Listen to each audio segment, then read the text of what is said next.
நினைச்சேன்டி நீ இப்படிதான் பண்ணுவேன்னு நினைச்சேன். நான் வீட்டை விட்டு போறேன்னு சொன்னதும் என்ன போக விடாம தடுக்கிறதுக்கு நான் உங்க பக்கமே வரமாட்டேன்னு சொல்லி நடிச்சிட்டு இப்ப நைஸா திரும்ப வரலான்னு பாக்குறியா? நான் சத்தியமா அப்படியெல்லாம் நினைச்சு வரல மாமா. அப்புறம் எதுக்கு வந்த? நான் உங்ககிட்ட ஒரு முக்கியமான விஷயம் பேசணும், அதான் வந்தேன். உங்ககிட்ட எல்லாம் நான் பேசுறதுக்கு எதுவும் இல்ல.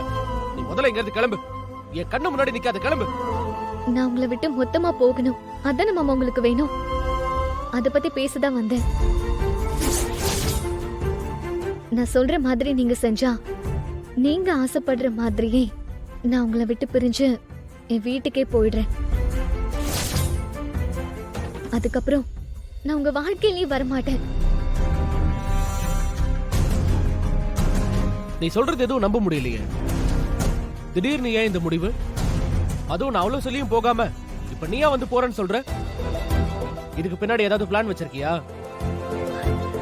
அப்படி எல்லாம் சத்தியமா எதுவும் இல்ல மாமா. அப்ப இந்த முடிவு எடுத்ததுக்கு என்ன காரணம்? அத முதல்ல சொல்லு. ஏதோ ஒரு காரணம், அது தெரிஞ்சு உங்களுக்கு ஒண்ணு ஆக போறதில்ல மாமா. நான் உங்களை விட்டு போகணும் தானே நீங்க நினைக்கிறீங்க, அதுக்கு நான் தயாரா இருக்கேன். என்ன காரணம்னு சொல்ல மாட்டேங்கிற, அப்புறம் எப்படி உன்னை நம்ப சொல்ற? காரணத்தை கேட்காதீங்க மாமா. உங்களுக்கு நம்பிக்கை வரணும்னா வேற என்ன செய்யணும்னு சொல்லுங்க, நான் செய்யறேன். ஏன் மேல சத்தியம் பண்ணணுமா? சொல்லுங்க, நான் பண்றேன். இல்ல எங்க அம்மா மேல சத்தியம் பண்ணணுமா? சொல்லுங்க, நான் பண்றேன். இல்ல கோவில்ல வச்சு சாமி மேல சத்தியம் பண்ணணுமா? நான் செய்யறேன் மாமா. நீ யார் மேல சத்தியம் பண்ணாலும் நான் நம்ப மாட்டேன். அப்ப நான் வேற என்ன செஞ்சா நீங்க நம்புவீங்க மாமா? என் மேல சத்தியம் பண்ணு.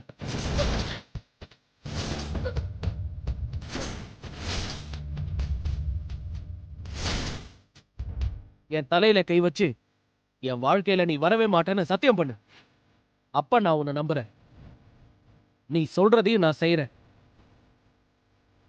ஏன்னா ஏன் நீ என்னை ஏமாத்தினா நான் உங்ககிட்ட கேட்டப்பெல்லாம் நீங்க செத்துற கூடாதுன்னு தான் நான் உங்களை கல்யாணம் பண்ணேன்னு சொல்லுவல்ல. இப்ப என்னை விட்டு போயிருவேன்னு சத்தியம் பண்ணிட்டு அதை நீ மீறினா நான் செத்துருவேன் தானே. அதனால என் மேல சத்தியம் பண்ணு. என் மேல சத்தியம் பண்ணணும்னு சொன்னது யோசிக்கிற? அப்ப இதுலயும் ஏதோ பித்தலாட்டா பண்ணலாம் நினைச்சுதானே இதெல்லாம் சொல்லிட்டு இருக்க? மாமா இல்ல மாமா. அப்ப என் மேல சத்தியம் பண்ணு.